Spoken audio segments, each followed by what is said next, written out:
Yeah, just a quick review of the book, The Guide to Healthy Pain-Free Shoulders. Basically, the book's divided up into 9 major sections. I'll go over each briefly just to give you an idea what's in the book. Book starts out with like an introductory chapter. Then it goes into these 3 components of a healthy pain-free shoulder. Component 1 of a healthy pain-free shoulder is posture. It talks about that. Second component is training. They talk about workout 1, which is extreme slow. And then workout number 2 is iso extreme, 5 minutes. They talk a little bit about program design. Then they go into component 3 of healthy pain-free shoulder, which is mindset. And another section on health affirmation. And then another section on apply what you've learned.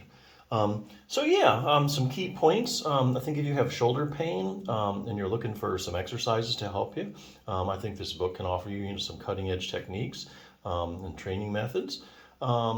I think it's easy to read and understand. I think the workout instructions are clear as well.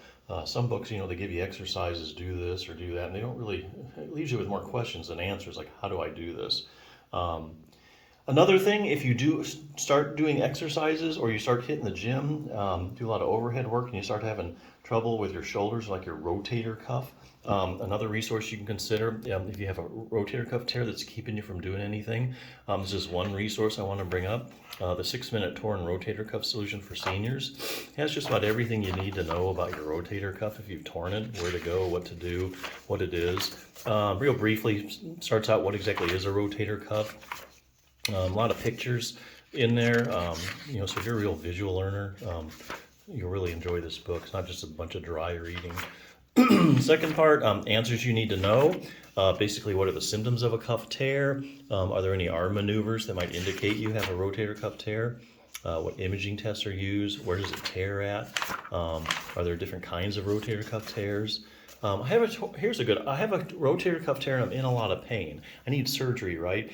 Well, not really. First of all, this book is very evidence-based. Each one of these blocks is like a study. Anyway, so basically, the book's gone through all these studies where they take people with a torn rotator cuff and then they check out how much pain they're in. And come to find out, they can find people with massive rotator cuff tears that don't have any pain, that are asymptomatic, and then they find people with like just a little tear that are in a lot of pain. So because there's no correlation between how bad your tear is and your pain level, it's not really necessarily the case that, I'm having a lot of pain, I have to have surgery.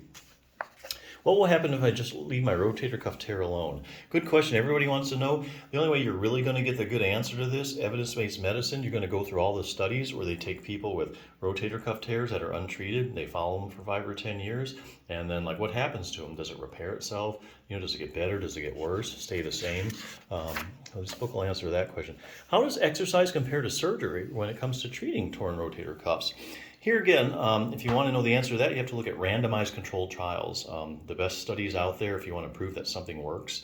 And this book has compiled all of them, the randomized controlled trials comparing exercise to surgery. That'd be where you maybe take 100 people and 50 you randomize to exercise program, 50 you randomize to surgery. And then you follow them for 6 weeks, 6 months, even 6 years.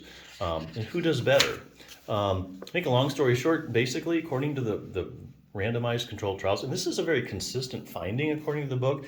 Basically, whether you have exercise, do a good exercise program, or you have surgery, you're going to end up in the same place. So that's according to evidence-based medicine. So to that end, the book ends with an exercise program. Now there's a beginning, intermediate, and advanced, wherever you're at. Sometimes people have an acute tear, they can hardly move their arm.